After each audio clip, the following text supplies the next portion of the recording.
Avant, ici, il n'y avait rien.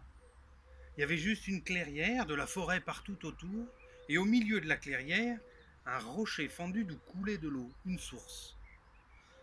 Cette eau, elle coulait dans la pierre, et elle coulait depuis si longtemps qu'elle avait fait une magnifique vasque, d'où elle repartait après en rivière pour aller jusqu'au fleuve.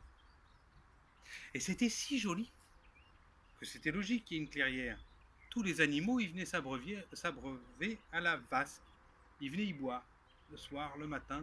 Petit à petit, ça avait rasé les plantes, fait une clairière, ils broutaient tout ce qui était autour. Et puis, dans cette clairière si jolie, entourée d'arbres, avec sa petite source, il y a une fée des eaux. Alors, pour ceux qui ne connaissent pas les fées des eaux, comme leur nom l'indique, elles vivent dans l'eau, dans un lac, ou dans une source, ou dans une rivière. La dame du lac était une fée des eaux, celle qu'on voit dans l'histoire du roi Arthur. Et là, c'était une fée qui vivait dans cette vasque. Elle avait décidé qu'elle était bien ici, que c'était joli.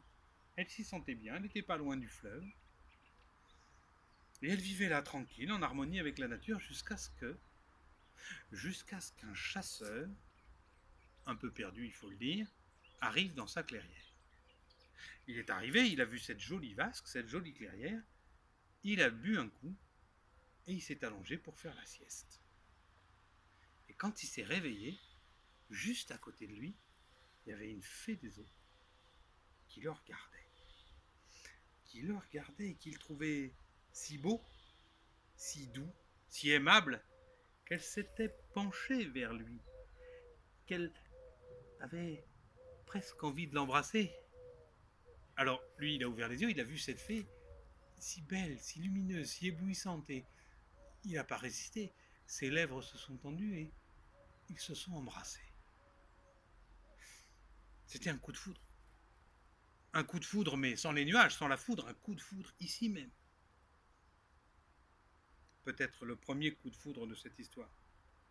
Et puis, le chasseur, il n'est pas reparti. Il s'est installé avec la fée, ils ont vécu ensemble et, comment vous dire, peut-être un an après, la fée a eu un fils. Un fils qu'elle a appelé Eno. Eno.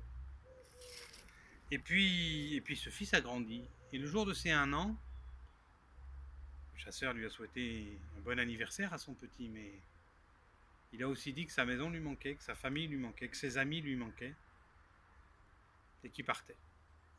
Qu'il partait et qu'il ne reviendrait pas. Et c'est ce qu'il a fait, il est parti. Alors la fée si douce, si aimable, si aimante, elle en a eu le cœur fendu. Et elle a pleuré 7 jours et 7 nuits. Elle a pleuré 7 jours et 7 nuits d'affilée. Et quand une fée des eaux pleure un jour et une nuit, elle fait naître une source. Il y avait déjà une source, mais elle a pleuré partout autour. Elle en a fait naître 7 autres. C'est pour ça aujourd'hui qu'à Noé, il y a 8 sources. Personne ne le sait, ça. Ça, vous ne le trouverez pas dans les livres d'histoire. Ça, seuls les elfes en ont gardé la mémoire. Et c'est eux qui me l'ont raconté. Et au bout de 7 jours et 7 nuits, elle a décidé que plus jamais elle ne fréquenterait ni les hommes ni les femmes, qu'ils étaient tous mauvais, et qu'elle allait protéger son fils Eno de la noirceur des hommes. Et ils ont grandi. Enfin, lui, elle était déjà grande, mais lui, il a grandi, jusqu'au jour. Pas loin d'ici, c'est important que je vous le raconte, il y avait un château. Peut-être du comté de Monhaut, là-bas. Il y avait un château, et dans ce château, il y avait une princesse. Une princesse magnifique. Une princesse joyeuse, souriante, si belle que son roi avait décidé, son père, le roi, avait décidé de la marier. Oh, elle avait 15 ans. Largement l'âge d'être mariée pour un roi. Enfin, pour une princesse. Mais elle n'en avait pas envie. Et ce roi, il avait dit, ma fille, je veux que tu te maries, mais je veux que tu choisisses ton mari. Je veux que tu sois heureuse avec lui.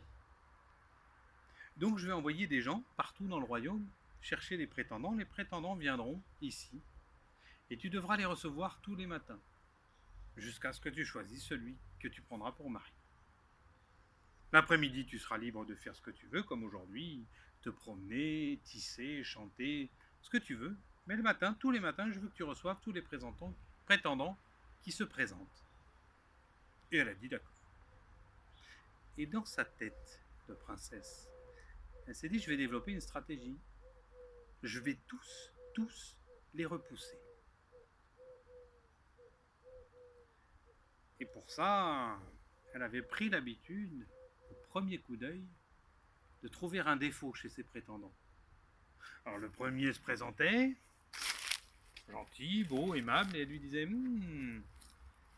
mais toi, mais tu pues. Je peux pas vivre avec quelqu'un comme ça, c'est pas possible. Suivant. Et elle le jetait comme ça, sans autre forme de procès. Le suivant arrivé, elle lui disait oh, mais comme tu es laid. Mais comme tu es laid, comment tu peux espérer vivre avec une aussi jolie princesse